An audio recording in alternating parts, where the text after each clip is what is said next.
बहू, बहुत भूख लगी है। कुछ खाने को है? आंखों में डर, चेहरे पर झिझक और कांपते स्वर में सास ने बहू से पूछा। कई घंटों से भूखे पेट खड़ी थी। उम्मीद थी कि बहू कुछ दे देगी, लेकिन बहू दनदनाते हुए आंखें तरेड़ कर बोली, मेरे पति के पैसे पेड़ पर नहीं उगते, और ना ही मैं इस घर की नौकरानी हूं जो हर वक्त तुम्हारे चरने के लिए कुछ न कुछ बनाती रहूं। अभी सीधे रात को ही खाना मिलेगा, समझी? ये शब्द सास के दिल में ऐसे धसे जैसे किसी ने सीने के आर पार तेज छुरा घोंप दिया हो। पल भर को उसकी सांसें रुक सी गईं। भूख की तरफ से ज्यादा अब दिल के जख्म जलने लगे थे। मन ही मन सोचने लगी, क्या सिर्फ खाना मांगकर मैंने कोई अपराध कर दिया है?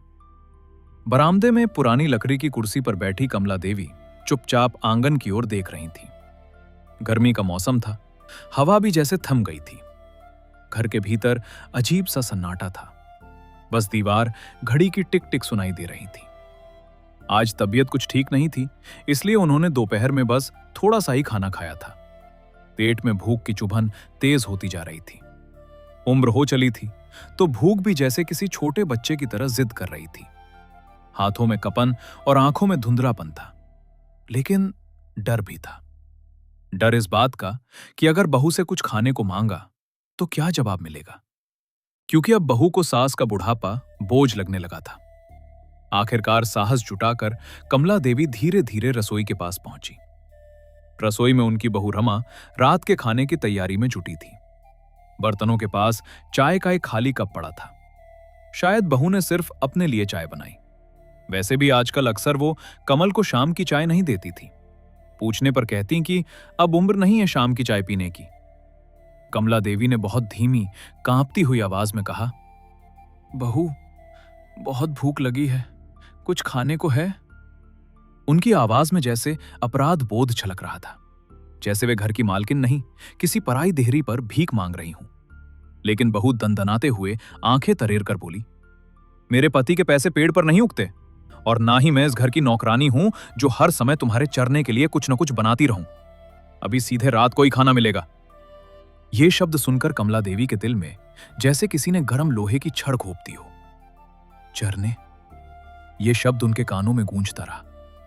जिस घर में उन्होंने अपनी जवानी खपा दी, उसी घर में आज उन्हें चरने वाला कह दिया गया। कमला देवी चुपचाप अपने कमरे में लौट आईं। कमरे में अंधेरा था। खिड़की से आती धूप भी जैसे उदास थी। दीवार पर टंगी अपने पति की तस्वीर को देखते हुए उनकी आंखों में पानी आ गया। देखो जी, आपकी कमला आज रोटियों के लिए भी तरस रही है। उन्हें वो दिन याद आए जब रमा नई नई बहू बनकर आई थी। उन्होंने अपने हाथों से उसके लिए पूड़ी और हलवा बनाया था। जब ठंड बढ़ जाती तो गर्म दूध देकर कहती, बेटा ये पी लो, वरना सर्दी लग जाएगी। उस समय रमा मुस्कुराकर कहती, अम्मा आप कितनी अच्छी हैं। और आज वही रमा उन्हें चरने वाला कह रही थी। शाम को बेटा काम से लौटा। रमा ने गुस्साते हुए कहा, आपकी अम्मा को आजकल कुछ ज्यादा ही भूख लग रही है। बार बार कुछ खाने को मांग रही थी। अपनी सेहत का और बुढ़ापे का जरा भी ख्याल नहीं है।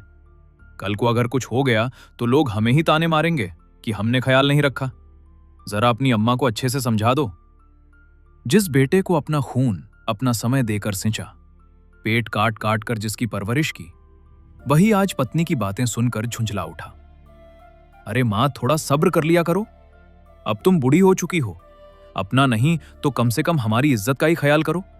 इसलिए वही करो जो तुम्हारी बहू कहती है। वो तुम्हारी दुश्मन थोड़ी ना है।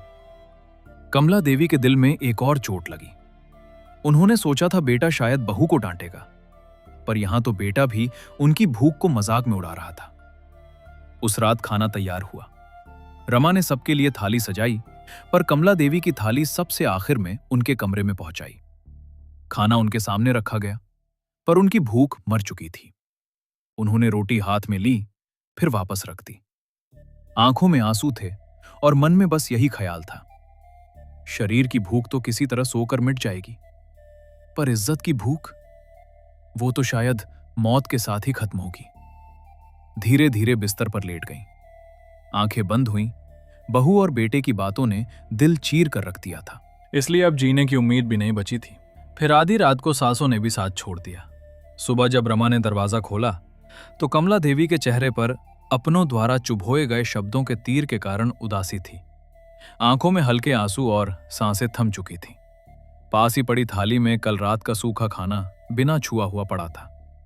माँ बाप की कद्र उनके रहते कीजिए, क्योंकि उनके जाने के बाद सिर्फ यादें और पछतावा रह जाता है।